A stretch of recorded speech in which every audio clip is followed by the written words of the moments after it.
and welcome to the Narrowing Path, walking the spiritual walk. My name is Stephen Einstein. Thank y'all for joining me again today as we commence our journey down the path of James Allen's daily meditations for August.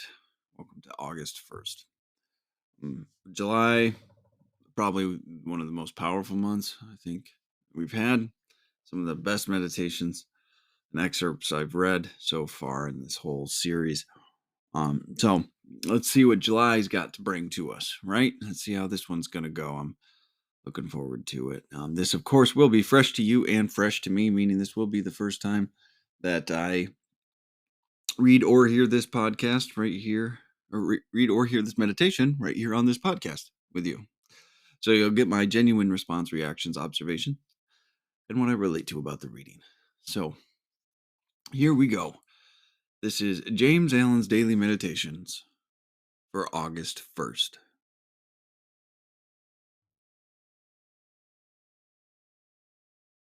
Let a man abandon self.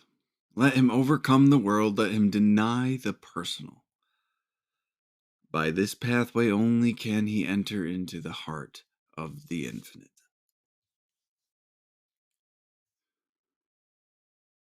Goodwill gives insight, and only he who has conquered his personality, that he has but one attitude of mind, that of goodwill, is possessed of divine insight and is capable of distinguishing the true from the false. The supremely good man, therefore, the wise man, the divine man, the enlightened seer, the knower of the eternal. Where you find unbroken gentleness, graciousness of speech, self-control, self-forgetfulness, and deep and abounding sympathy, look there for the highest wisdom. Those spiritually awakened have alone comprehended the universal reality, where all appearances are dispersed, and dreaming and delusion are destroyed. To center one's life in the great law of love is to enter into rest, harmony, and peace. Well, isn't that just a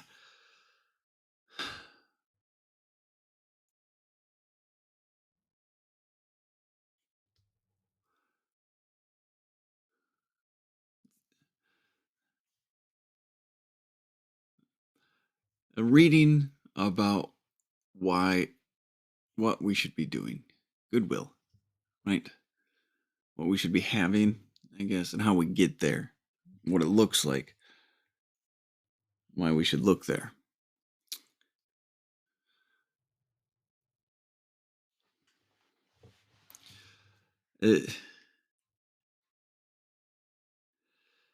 Because to possess these things genuinely for the right reasons takes a lot of practice, takes a lot of good and right intention, takes a lot of understanding and perspective.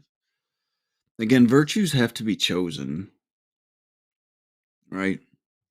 So when it listed all those things that it was, those have to be chosen characteristics of an individual.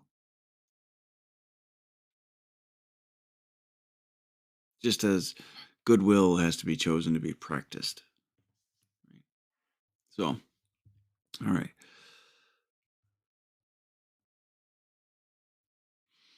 Let's go into this one. Let a man abandon self. Let him overcome the world. Let him deny the personal.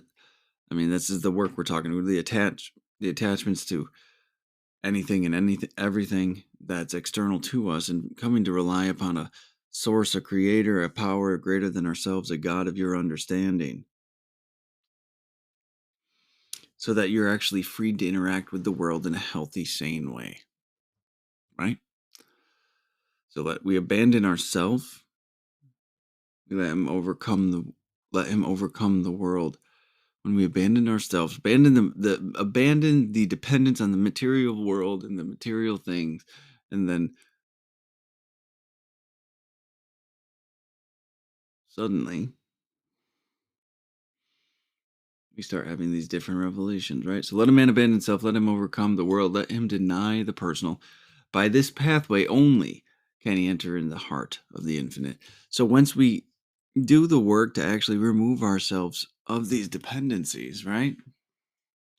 When we actually take the actions necessary to have this growth and understanding, that's the only time we can enter in the heart of the infinite, which we find later is the great law of love. But so let's go into the main body of this. This first three words is actually in a quote. God, goodwill gives insight. And then it goes on to say, and only he who has so conquered his personality that he has but one attitude of mind, that of goodwill, is capable of distinguishing the true from the false, right? So goodwill gives insight. Now it's interesting because initial reading I thought that meant goodwill like gives insight, gives understanding of the world, but I think watching someone that's practicing goodwill gives insight into their character and get insight into who they are. I think that's more so what he's saying here. Because he goes on to talk about, yeah, he who has so conquered his personality. Now, this is a touchy thing, I'm sure, for some, but I understand it, because we get so attached to how we are, how we act, how we've been previously. Like, we get so wrapped up and enthralled with our own personalities that we stand in the way of ourselves because we define ourselves by them, right? Like, this is who we are, and we cling to it for dear life, thinking that that's the only thing we have to cling to, oddly enough. So he was so conquered his personality that he has but one attitude of mind, that of goodwill. So a genuine consensus of love and goodwill towards his fellow man, regardless of circumstance, individual, or action. It's a pretty powerful place to be. And that's a big ask initially when you hear something like that. That's a big undertaking to say, I want to have love and goodwill towards all men in my heart. Who has one attitude of mind, that of goodwill, and is possessed of divine insight, and is capable of distinguishing the true from the false. Because this person has gone through, and this person has gone through and found what reality actually is. So when he's talking about distinguishing the true from the false, divine insight, and is capable of distinguishing the true from the false.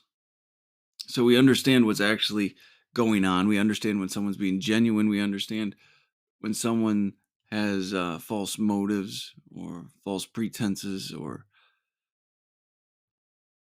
bad intentions. We see through these things because we understand how we were. We understand what we did. We understand how sick we were before we actually went through and did this work. So we can have those perspectives, understandings, and realizations about others. And we get to be able to practice compassion and goodwill towards these people too. The supremely good man is, therefore, this is what the supremely good man is. The man who chooses righteousness, the man who strives towards that godlike ideal, Christ-like ideal, however you'd like to phrase it, right?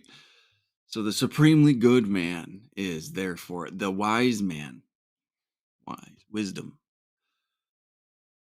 the divine man, man of God, following God, striving to be like God, the enlightened seer, perspective, understanding, the knower of the eternal, that faith, that trust, that knowing of the God of your understanding. We continue to live and build a life around that. What amazing qualities to possess, right?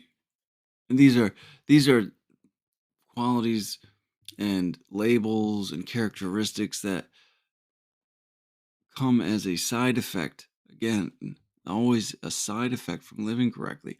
We commit to our principles, we commit to our values, those godlike values, those righteous values that guide us on this spiritual journey, that walk us down that narrowing path.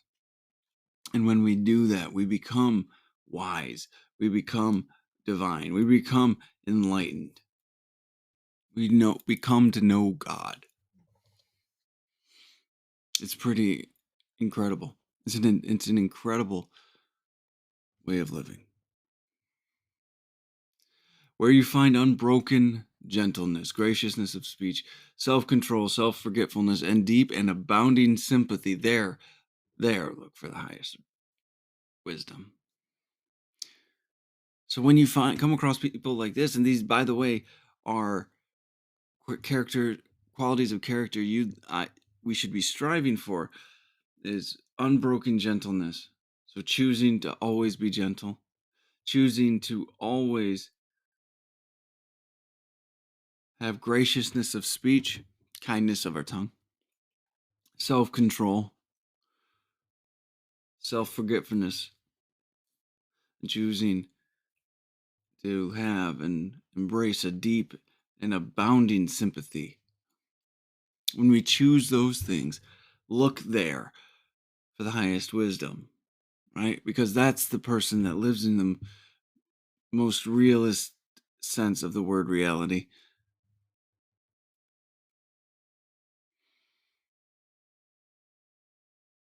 Look there for the highest wisdom in those actions and why they choose those actions.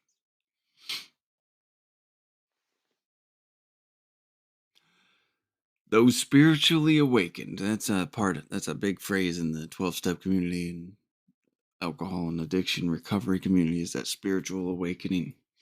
Any 12-step group, again. Those spiritually awakened have alone comprehended the universal reality, where all appearances are dispersed and dreaming and delusions are destroyed. So the ultimate reality, the ultimate presence, the ultimate participation in life here and now, and that disperses with all appearances. I like that. And shatters dreaming and delusion. It cuts through all of the false pretenses, all the things we want to project. It cuts through all of the things that we fear and all the things that we hope for. And it brings us directly to reality. I know I said hope because hope is just another form of projection at the end of the day, which is kind of an interesting way to look at it, but it's true. Hope and anxiety go hand in hand. So when it says dispersed dreaming and delusion, that dreaming is usually more associated to positive things, but it's still, we're not living in reality when we're sitting there dreaming, escaping through our own minds into another place and time that doesn't exist, just to not be here. Right? So, and that's what's living in the universal reality. It means to be right here, right now. Not in a delusional grandeur or a hopeless dream of a life.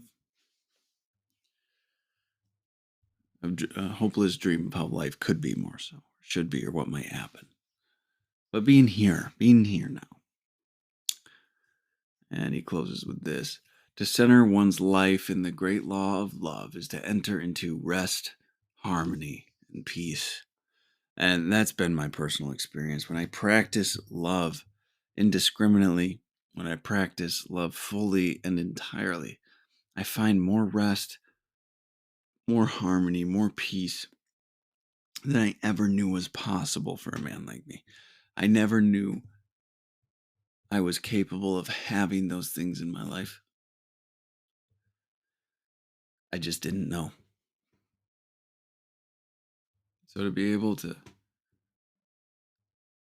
practice and have love enter into my heart and try to function from a place of love, not self-centered fear, it's changed every perspective and understanding I've had.